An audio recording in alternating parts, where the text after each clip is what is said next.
नमस्कार शेतकरी मित्रांनो, तर स्वागत आहे तुमचं आपल्या एका नवीन व्हिडिओमध्ये। तर सरासरी 2023-24 आणि 25 तर पीक विमा संदर्भातला महत्त्वाचा असा अपडेट आज आपण आपल्या व्हिडिओच्या माध्यमातून बघणार आहोत।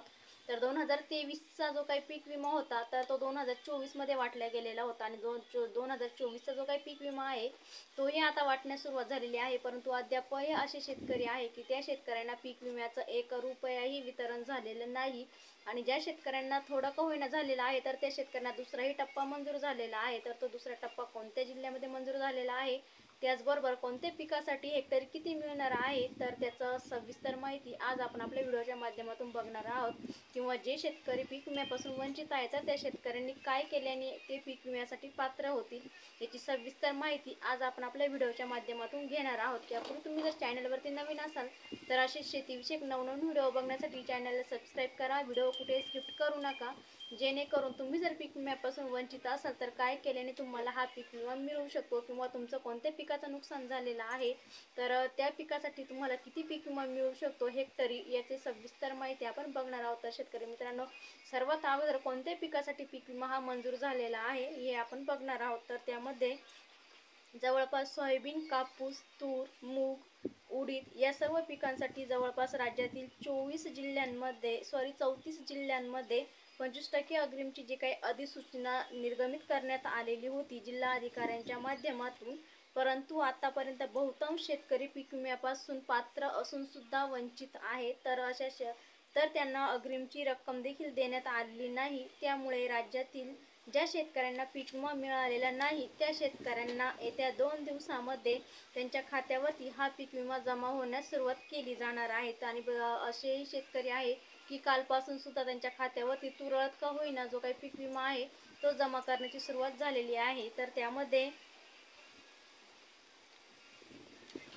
पीक विमा कंपनीवाल्यांकडून मिळत आहे। तर शेतकरी मित्रांनो, सगळ्यात महत्त्वाचं म्हणजे ज्या जिल्ह्यांमध्ये 25% अग्रिमची अधिसूचना नाही त्या जिल्ह्यांना आता 25% पीक विमा, वैयक्तिक जो काही क्लेमचा पीक विमा आहे तर असं तो दोन्हीही मिळून 75% जो काही पीक विमा आहे तो मिळण्याचा मार्ग हा मोकळा झालेला आहे। आणि आतापर्यंत जवळपास 47 ते 48 लाख शेतकऱ्यांचे दावे पीक विमा कंपनीने मान्य केलेले असून त्या शेतकरी बांधवांच्या खात्यावरती पीक विमा वाटपाची प्रक्रिया देखील मोठ्या प्रमाणावरती सुरू झालेली आहे आणि जवळपास 965 कोटी पीक विमा वाटप आतापर्यंत झालेला आहे। तर त्यामध्ये 2000 कोटीपेक्षा जास्तीचा जो काही निधी आहे तो खरीप हंगाम 2023 आणि 24ची वाटपासाठी पीक विमा कंपनीच्या माध्यमातून देखील देण्यात आलेला आहे। आणि एकंदरीतपणे राज्य सरकारच्या माध्यमातून जे काही पीक विमा पहिल्या टप्प्यासाठी अनुदान वितरित केलेलं होतं तर ते अनुदान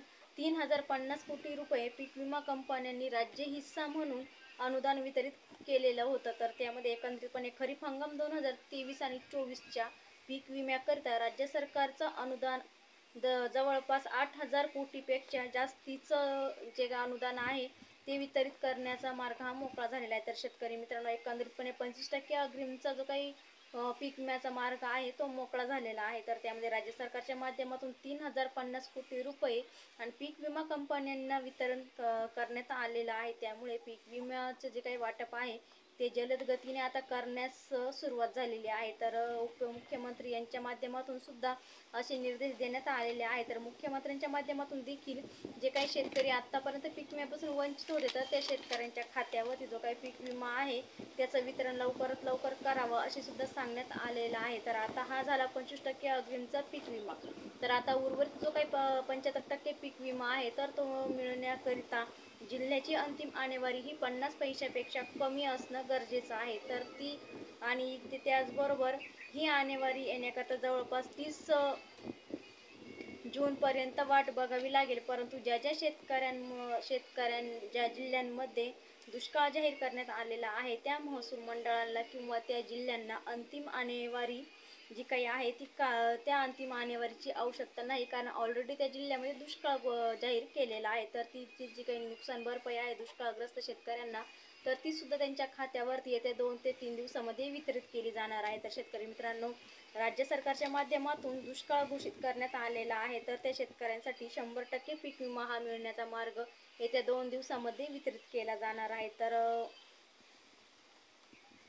आता सर्व शेतकऱ्यांना जी अपेक्षा लागलेली आहे ती म्हणजे पीक विमा कंपनी किती पीक विमा शेतकऱ्यांच्या खात्यावरती वाटप करते हे सुद्धा पाहणं तितकंच महत्त्वाचं आहे. तर त्या जिल्ह्यातील दुष्काळ जाहीर केल्यानंतर जे काही महसूल मंडळ आहे तर ते कोणत्या प्रकारची अट लावण्यात येणार नाही अशी सुद्धा माहिती समोर आलेली आहे. तर त्यामध्ये म्हणजेच शेतकऱ्यांना क्लेम सुद्धा करण्याची गरज नाही. जे काही दुष्काळी भाग घोषित केलेले आहे तर त्या शेतकऱ्यांना क्लेम सुद्धा करण्याची गरज नाही. तर त्या शेतकऱ्यांना वैयक्तिक क्लेमचा जो काही पीक विमा आहे आणि 25% अग्रिमचा पीक विमा आहे, तर त्याच्यानंतर जो काही 75% पीक विमा आहे, तर असा पूर्ण 100% जो काही पीक विमा आहे तो मिळण्याचा मार्ग हा शेतकऱ्यांना मोकळा झालेला आहे. तर येत्या 2 दिवसामध्ये म्हणजे जूनच्या 15 तारखेच्या आसपास हा जो काही पीक विमा आहे तो वितरित केला जाणार आहे.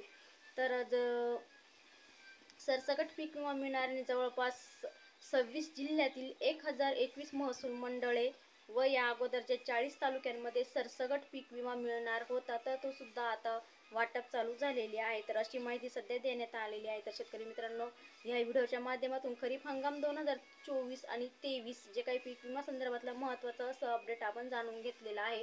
तर व्हिडिओ कसा वाटला कमेंटमध्ये नक्की सांगा. आवडला तर लाईक शेअर करा. नवीन असेल तर चॅनलला सबस्क्राईब करा. पुन्हा भेटू अशाच एका नवीन माहितीसोबत. तोपर्यंत सर्वांना धन्यवाद.